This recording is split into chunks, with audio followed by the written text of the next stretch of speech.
Ces images sont inédites. Le 11 novembre 2015, à 13h45, une locomotive est lancée à pleine vitesse. C'est une rame d'essai. L'équipe de conduite teste la future ligne du TGV Est. L'homme qui filme ces images mourra 3 jours plus tard dans ce même train. Il y a 27 km/h à perdre là, on les barre pas en 700 mètres. À droite, cet appareil affiche la vitesse. Ici 350 km/h. Lors des essais, les conducteurs roulent plus vite que la normale pour éprouver la voie. Le système anti-déraillement est exceptionnellement désactivé pour pouvoir rouler en survitesse. L'équipe discute autour d'un document. C'est la feuille de route qui indique les vitesses à atteindre. 390, 770. Et là, il faut freiner avant le 398. Oui, c'est d'accord. Cela paraît incroyable. Ils débattent en direct du moment où il faut commencer à freiner. 390, 330. Donc il faudra qu'on freine avant, c'est sûr. Un petit coup de frein. Un petit coup de frein. Le TGV approche d'une courbe délicate à négocier. 230, 230. Il fallait maintenir le freinage. Il fallait le garder, il fallait pas le lâcher. Tu le lâches, il revient, tu perds 1 km. Ah, il est pas facile celui-là. Freine à bord, prévu pas. Non, c'est pas évident. Ce jour-là, l'équipe s'est fait peur. Les vitesses indiquées sur la feuille de route étaient difficiles à atteindre sur une distance aussi courte. Passé le virage, la bonne humeur revient. On sera meilleur si on a meilleure période. Non, on sera pas meilleur pour qu'on est titré. Ah oui, c'est bien, oui. Mais on peut être meilleur. Il y a des couleurs pour être meilleur. Ces hommes ne se doutent pas que 3 jours plus tard, au niveau du même virage, ils vont vivre l'une des pires catastrophes de l'histoire de la SNCF. Le samedi 14 novembre, un passionné des trains tourne ces images quelques minutes avant l'accident. L'exercice est similaire. Il se déroule sur l'autre voie. Le train roule trop vite. Il déraille dans la courbe, percute un pont et se disloque. Une partie des voitures atterrit en contrebas dans un canal. La suite est filmée par un pilote d'avion. La rame a été pulvérisée. Les débris s'étalent sur 150 mètres. C'est le premier accident mortel d'un TGV en France. 11 morts et 42 blessés. Ces images, peu de Français s'en souviennent. Ce jour-là... Il est 20h, bonsoir à tous. Voici les titres de l'actualité. À la une ce Tout soir, le pays est plongé dans l'effroi des attentats de Paris qui se sont produits la veille. L'accident ferroviaire est traité en fin de journal. Et puis autre titre de l'actualité avec cet accident et le déraillement d'une rame d'essai d'un TGV près de Strasbourg. Pourquoi le train roulait-il trop vite? Les premiers rapports d'experts pointent une erreur humaine, un problème de freinage. Mais nous allons aussi explorer d'autres pistes. L'équipe de conduite était-elle sous pression? Toutes les règles de prudence ont-elles été respectées? Pourquoi des passagers, extérieurs à la SNCF, étaient-ils à bord de la rame? Retour sur une catastrophe oubliée.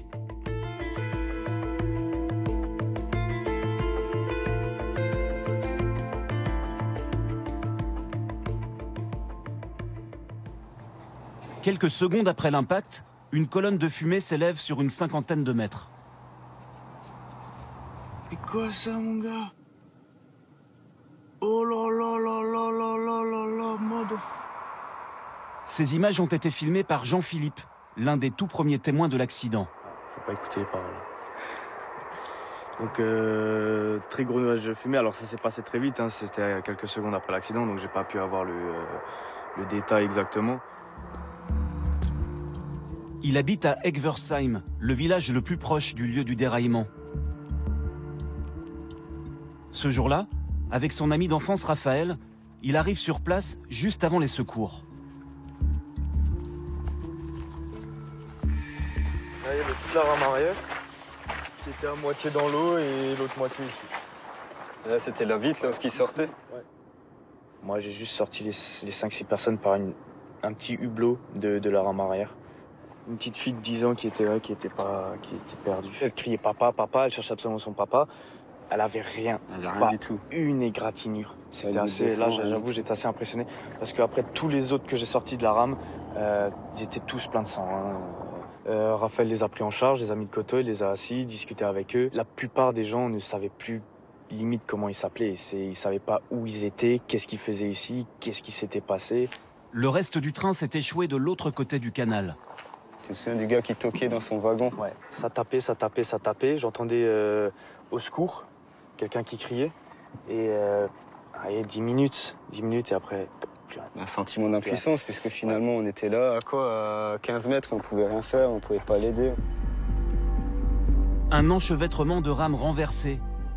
Et pas moins de 53 personnes dans ce TGV pourtant dédié à des essais.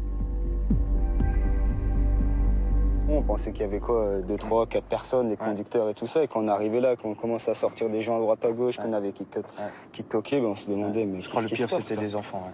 Ouais. Et on s'est demandé qu'est-ce que ces enfants-là dans une rame d'essai, quoi. Les secours arrivent.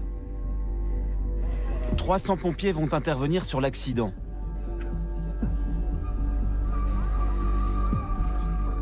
Dans la soirée, Guillaume Pépi, le président de la SNCF, se rend sur les lieux. La famille cheminote tout entière est en état de choc. Également sur place, Ségolène Royal, ministre de l'écologie et numéro 3 du gouvernement. Alors que le président de la République et le Premier ministre sont retenus à Paris, son message est simple. Ce n'est pas un attentat. On a cru dans un premier temps qu'il s'agissait d'une explosion. Et en fait, non, c'est le bruit de l'impact, du choc et de la dislocation du train qui a fait ce bruit métallique extrêmement fort. À Egversheim aujourd'hui, 11 stèles s'élèvent près du lieu de l'accident.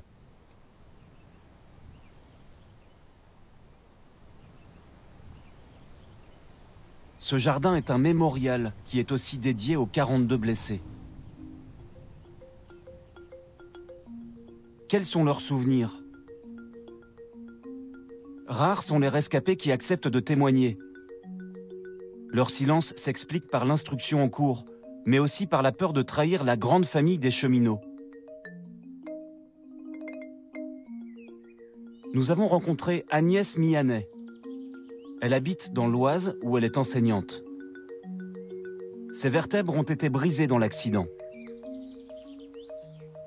Elle a dû réapprendre à marcher et n'a repris le travail que depuis quelques mois. Le 14 novembre 2015, elle embarque avec son mari, chef de chantier de la ligne TGV Est. Mon mari était au laboratoire avec ceux qui travaillaient ceux qui mesuraient, en fait, ils prenaient les mesures. Et il est revenu vers moi dans l'allée centrale. Et puis, au moment où moi j'étais assise, en fait, et on reculait, j'étais dans le sens contraire de la marche. Et au moment où le train a abordé ce fameux virage sur le pont, j'ai senti que le wagon, comme le wagon sortir des rails. Et avec mon mari, on s'est regardé. On s'est dit, avec les yeux, on s'est dit, il y a quelque chose qui ne va pas là. Et puis après, je me suis évanouie. Mais je me suis réveillée dans une vision, je ne veux pas dire d'apocalypse, mais dans une vision de destruction totale. C'est-à-dire que j'ai compris qu'il y avait eu un déraillement.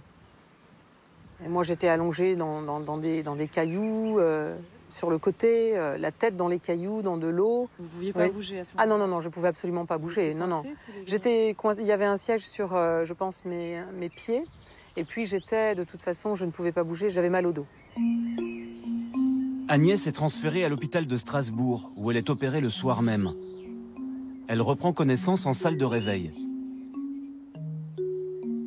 Je me souviens de cette infirmière et je n'arrêtais pas de dire « mais où est mon mari? Est-ce qu'il va venir? » Et elle était à côté de moi, je me souviens de voir son visage et elle a fait comme ça, elle a fait non. Gentiment, très gentiment. Et j'ai compris qu'il ne reviendrait plus. Christophe, le mari d'Agnès, travaillait depuis 4 ans sur le chantier du TGV Est. Un tout nouveau tronçon de 100 km entre Baudrecourt et Strasbourg. Il réduit de 2h20 à 1h50 le temps de trajet des voyageurs depuis Paris. des enjeux commerciaux considérables. Sur les voies flambant neuves, la campagne d'essai commence en septembre 2015. Tester les voies, une pratique obligatoire avant d'ouvrir une ligne, comme nous l'explique le directeur du BEATT, le bureau qui a analysé l'accident d'Egversheim. Pour pouvoir mettre en circulation une ligne nouvelle, il faut démontrer qu'elle présente toutes les garanties de sécurité pour une circulation commerciale normale. Donc pour pouvoir faire ces tests, il faut, les règles de l'art, entre guillemets, internationales, prévoient que ces lignes soient circulées à la vitesse maximale d'exploitation, plus 10%. Pour cette campagne d'essai du TGV Est, il est décidé que la vitesse maximum à atteindre sera de 360 km/h. Le 14 novembre à 10h44, en gare de Meuse TGV, les tests en survitesse commencent. Au programme, une série d'allers-retours entre la gare et Strasbourg. Il ne s'agit pas seulement d'atteindre les 360 km/h. Il faut aussi ralentir plusieurs fois, afin de négocier au mieux le fameux virage. Il y a une succession de 3 paliers de vitesse à respecter successivement. D'abord 360 km/h, puis 330 km/h, et enfin l'arrivée sur la ligne classique, le raccordement à la ligne classique, où là la vitesse à respecter était de 176 km/h. 360, 330, 176 km/h. Une succession de paliers très difficiles, mais réalisables d'après le BEATT. Au lieu de rouler à 176 km/h, le TGV d'essai aborde le virage de raccordement à 265 km/h. Près de 100 km/h de plus. Comment un tel excès de vitesse est-il possible? Pour comprendre ce qui s'est passé, il faut partir de la rame d'essai. Le TGV accidenté est conservé à Strasbourg, sur un site de la SNCF. Interdiction d'approcher. Alors, nous avons fait fabriquer sa réplique en version miniature.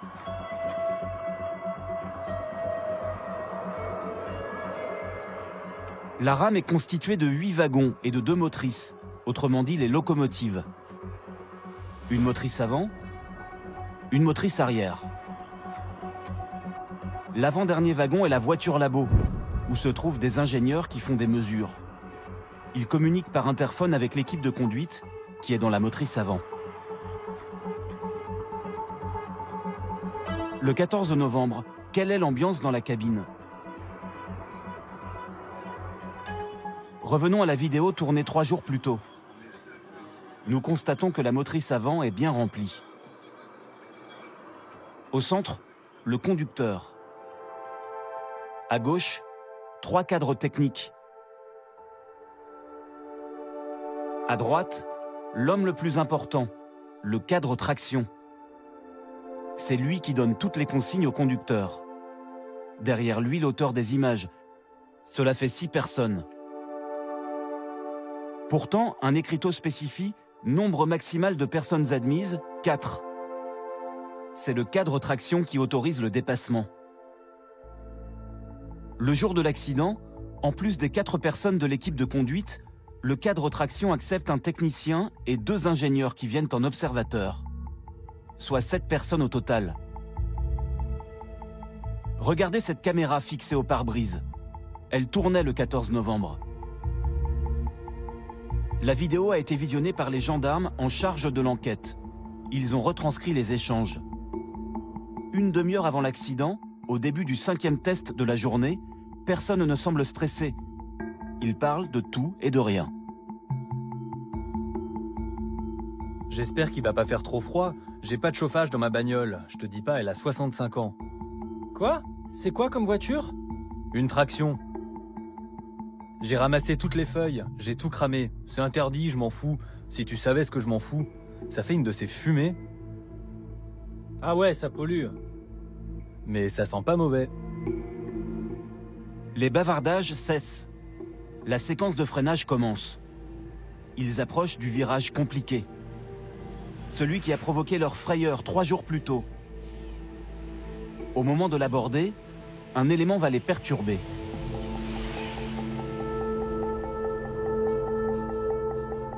Dans l'interphone résonne un appel. le son n'est pas très audible. Le cadre traction s'approche pour mieux entendre. À l'appareil, son supérieur. Il se trouve dans la voiture labo, à l'autre bout du train. Il se manifeste à un moment délicat en donnant ses instructions pour plus tard. On pourra passer la pointe de l'aiguille 702 à 176 et se mettre à 160 juste derrière. Ça permet de valider le rack. Quelques secondes hors de propos, qui selon le BEATT ont joué un rôle dans l'accident. Cet appel interphonique a forcément mobilisé l'attention du cadre traction pour y répondre et tout. Effectivement, le cadre traction a été perturbé dans sa tâche de supervision de ce qui se passait en cabine. Ce cheminot syndiqué connaît bien le dossier. Il témoigne à visage caché. Pour lui, l'interphone est un équipement totalement obsolète dans une rame d'essai. On est au XXIe siècle et les ordres sont donnés par un haut-parleur qui est scotché parce qu'on n'entend rien. Ça fait des interlocuteurs supplémentaires puisque y a le premier qui écoute et puis qui dit à l'autre, c'est ça qu'il a dit, puis l'autre répète encore une fois. C'est du grand n'importe quoi. C'est de l'amateurisme complet de ce point de vue-là. Alors oui, on va nous dire oui, mais ça a fonctionné comme ça pendant des années. Accaparé, le cadre traction ne voit pas que le conducteur est en train de faire une fausse manœuvre. Il a actionné son frein, mais l'a relâché peu après. Le train s'engage trop vite sur le pont d'Egversheim. L'accident est inévitable. C'est exactement la même erreur qui a été commise 3 jours plus tôt. Souvenez-vous, le conducteur n'avait pas freiné correctement. Mais cette fois-ci, le cadre traction était intervenu.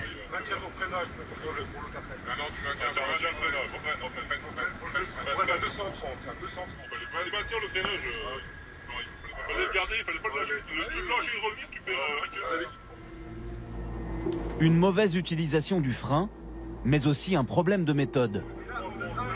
Sur les images, l'équipe semble déterminer le point de freinage au doigt mouillé, sans faire de calcul. Le cadre traction, celui qui donne des ordres au conducteur, le confirme aux gendarmes après l'accident. Pouvez-vous calculer la distance minimum qu'il faut à un TGV pour réduire sa vitesse de 360 à 180 km/h en freinage maximum? Non, je ne sais pas le calculer précisément, mais par l'expérience, je peux arriver à quelque chose.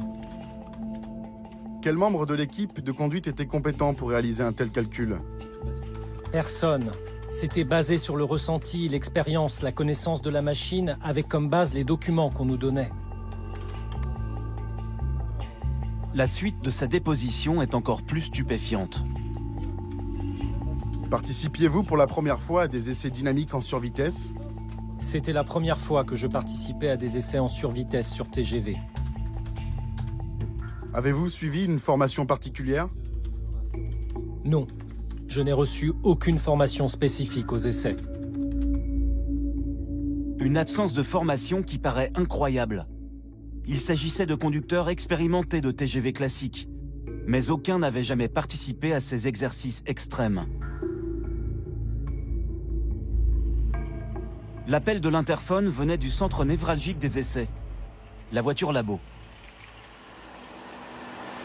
Voici des images de ce wagon spécial filmé quelques jours avant l'accident. Les ingénieurs ont les yeux rivés sur les appareils de mesure. Des appareils simplement posés sur les bureaux, sans être fixés. Au moment du choc, ils ont volé. Dans la voiture labo, 7 personnes sont mortes, parmi lesquelles cet homme. Et aussi Jérémy Landais, 28 ans, 5 ans de SNCF. Il a grandi près de Laval. Depuis son décès, Jacques et Christine, ses parents, n'ont pas touché à sa chambre. Ça, c'est un TGV en carton qu'il avait dû avoir, je sais plus, un copain qui avait dû lui, je suppose, lui payer ça puis pour faire un montage. Là, je sais pas.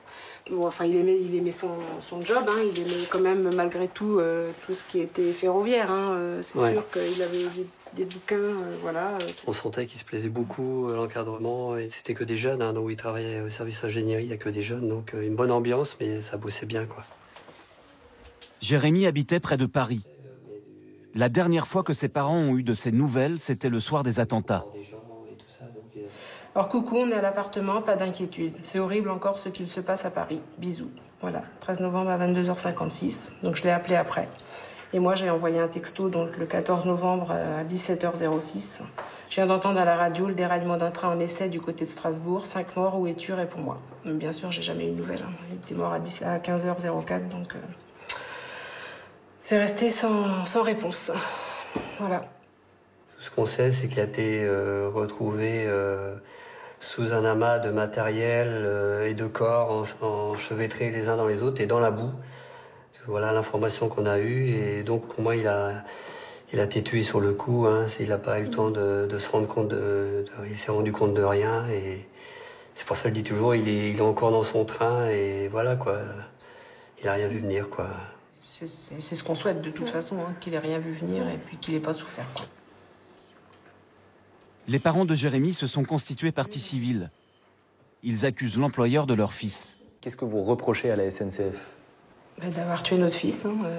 Il part le matin au travail, il dit au revoir à son épouse et il revient pas le soir. C'est pas le but. Hein. C'est pas le but de perdre la vie au travail. Lui, il a rien fait, quoi. Il était à son poste de travail et il meurt au travail. C'est pas normal. Qui sont les responsables? Ce déraillement aurait-il pu être évité? Lorsque l'équipe a frôlé l'accident le 11 novembre, le chef des essais, qui se trouve dans la voiture labo, aurait dû faire remonter l'information à sa hiérarchie. Pourtant, le soir même, il inscrit sur son rapport journalier « RAS, rien à signaler ».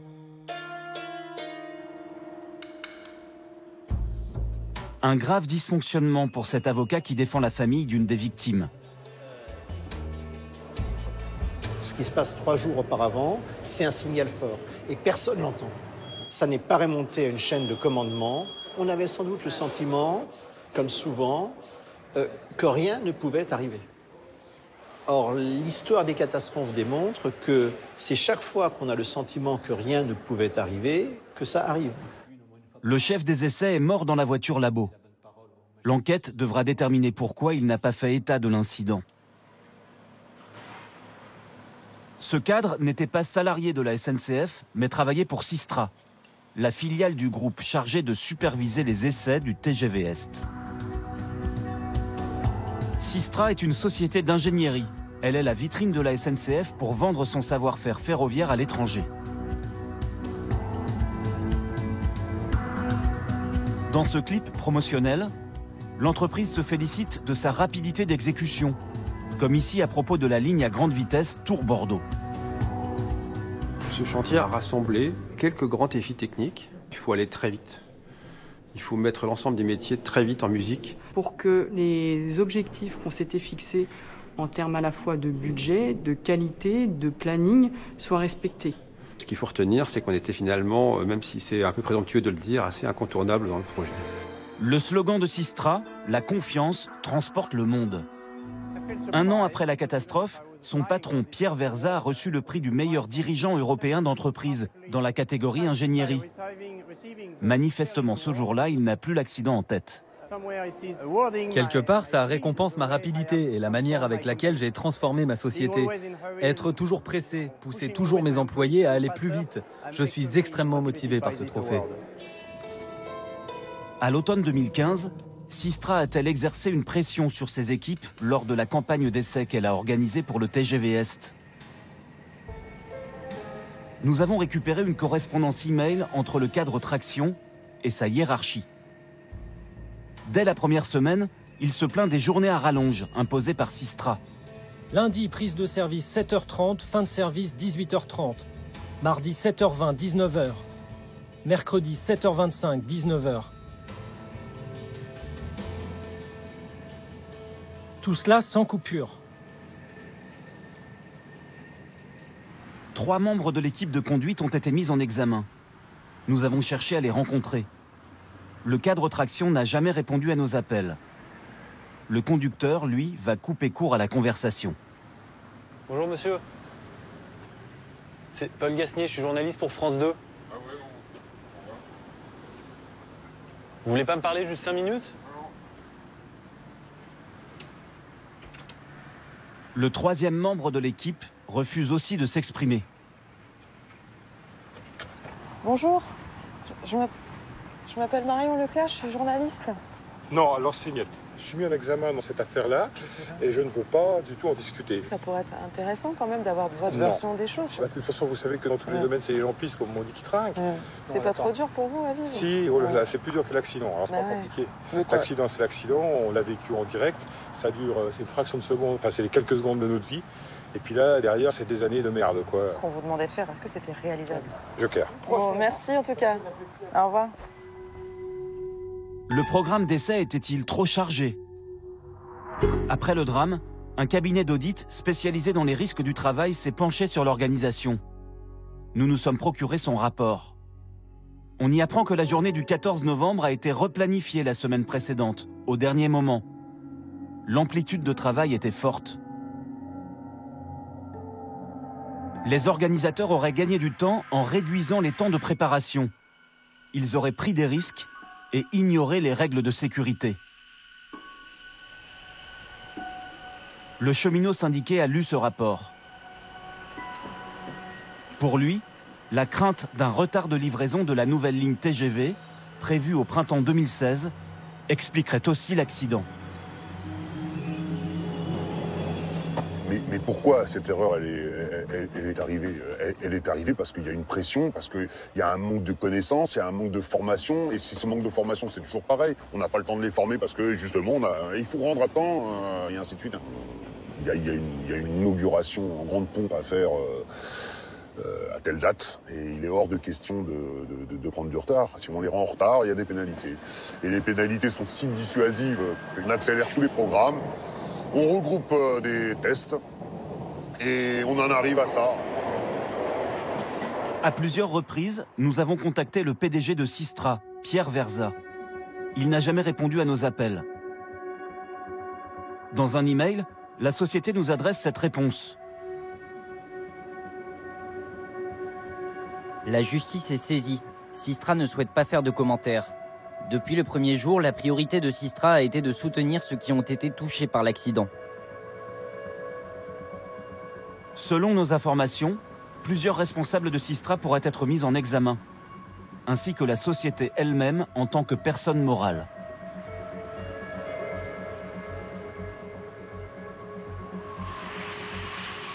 Ce pourrait être aussi le cas de la SNCF.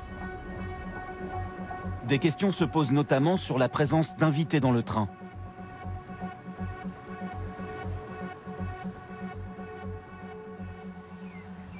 Parmi les 53 personnes à bord, 19 n'avaient rien à voir avec les essais, comme Agnès Mianet.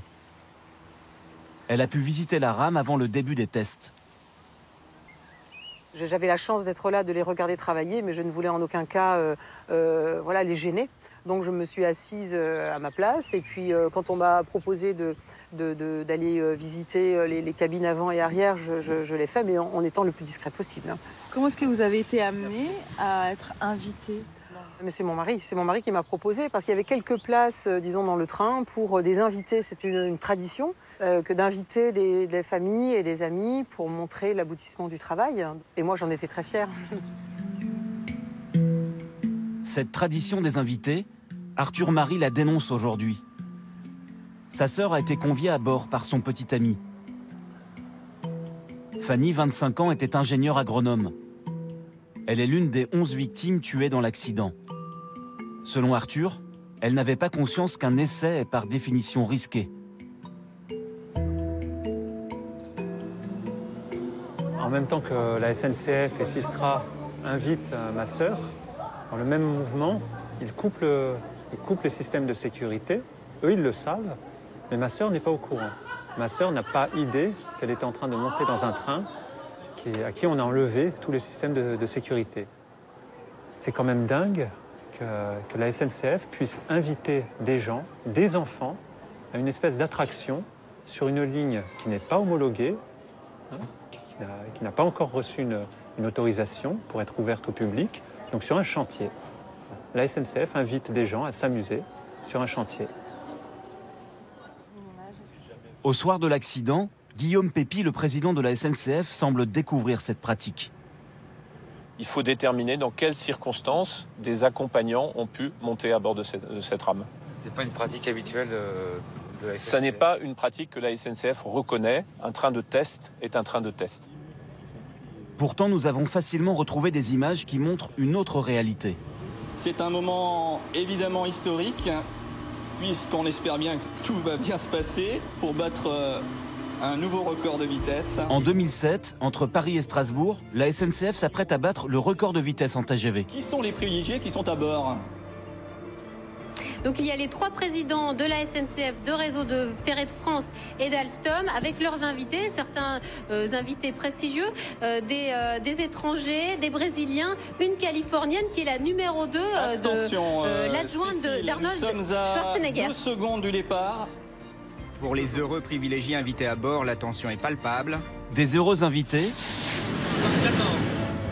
Ok, super. On se laisse aller sur l'air. Sous les yeux du futur président Guillaume Pépi. Aujourd'hui, il fallait faire mieux qu'à l'entraînement et il fallait 0 panne et on l'a fait et ça fait 574,7 champion du monde. Quelques années plus tôt, pendant des tests, Louis Gallois, ancien président de la SNCF, laisse même le ministre Jean-Claude Guessot conduire un TGV d'essai. Monsieur Gallois, est-ce que vous êtes confiant d'être conduit par votre ministre des Transports ? Totalement. Totalement confiant, parce qu'en fait, il est très bien entouré. Parce que je suis un défenseur du rail. Alors, Guillaume Pépi serait-il amnésique concernant la pratique des invités? La SNCF a décliné toutes nos demandes d'interview. Nous allons à la rencontre de son président lors d'un congrès des professionnels du transport. Bonjour Monsieur Pépi, Marion Leclerc, France 2. Je travaille pour l'édition Envoyé spécial. On prépare un reportage sur la catastrophe ferroviaire d'Egversheim. Alors on se parlera, très volontiers, mais pas maintenant. Vous n'avez pas pris rendez-vous. Justement, on voudrait savoir si c'est possible de prendre un rendez-vous. Pourtant, nous l'avons déjà fait à plusieurs reprises, sans succès. Je suis tout à fait d'accord, mais voilà, il faut prendre rendez-vous avec moi. Quelques minutes plus tard... Oui, bien sûr. Sans la caméra.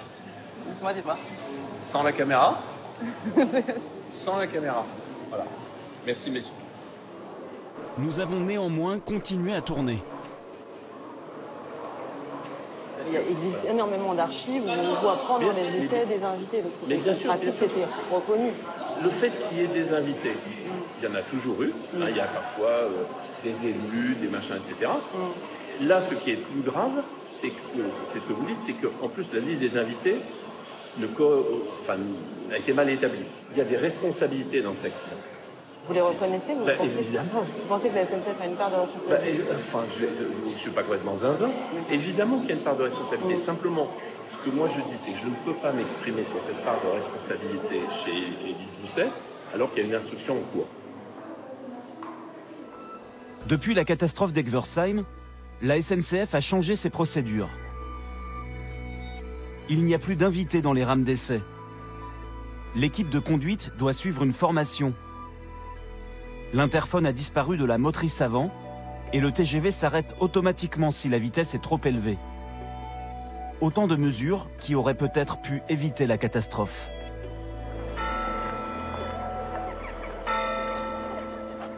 À Laval, en septembre dernier, les parents de Jérémy Landais se mobilisent pour que personne n'oublie.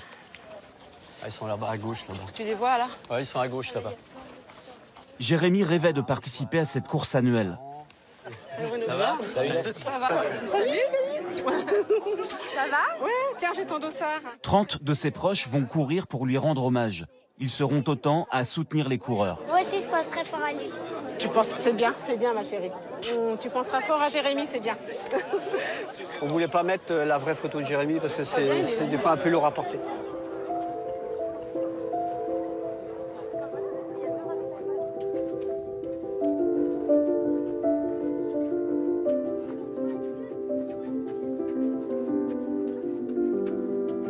Tiens le bon bout. Ça blesse rien? Non, on va pas lâcher. Non, on va le faire. Pense à toi, Jérémy, là-haut. On court avec lui. Ouais.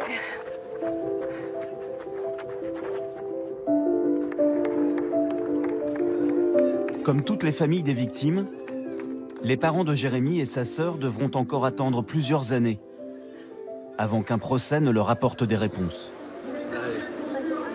Allez, tous les trois.